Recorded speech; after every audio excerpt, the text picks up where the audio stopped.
ఈరోజు మనం human and perfection గురించి మాట్లాడతాం. ఒకసారి young sculptor spent years for creating a statue which he aimed. దాన్ని ఎంత చక్కగా కార్వ్ చేశాడంటే హీ ఫెల్ట్ సో హ్యాపీ. తను కార్వ్ చేసిన తర్వాత టౌన్లో ఒక స్క్వైర్ సెంటర్లో దాన్ని పెట్టాడు. పెట్టేసి వాట్ హ్యాస్ రిటర్న్ అంటే, if you find a flaw mark it with chalk and the statue అనేసి ఒక కోట్ పెట్టాడు.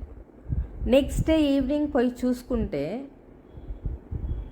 ఆల్మోస్ట్ తల నుంచి టో వరకు ఫుల్ చాక్ పీస్తోనే నిండిపోయింది.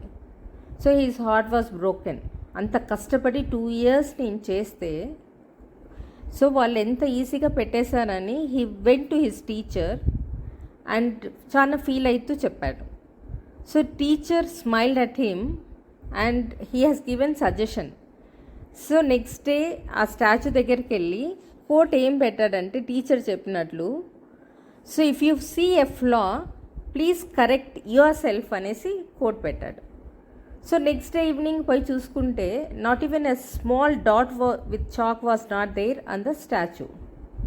So then what teacher said ante, people can easily point out imperfections but perfection is far from difficult to create.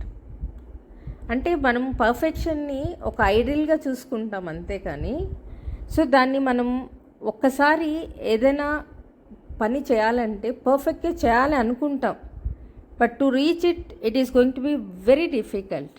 So perfect is an ideal horizon. The closer we move toward it, the more we discover new lessons. So ఒక తప్పు ఏదైనా ఉంటే దాని నుంచి నేర్చుకోవాలి. What we have to feel అంటే నిన్నటికంటే మనం better improvised version of person అయ్యాము అనేది తీసుకున్నాం అంటే you are reaching to the perfection. So perfection reaching అనేది it's nothing but a travel.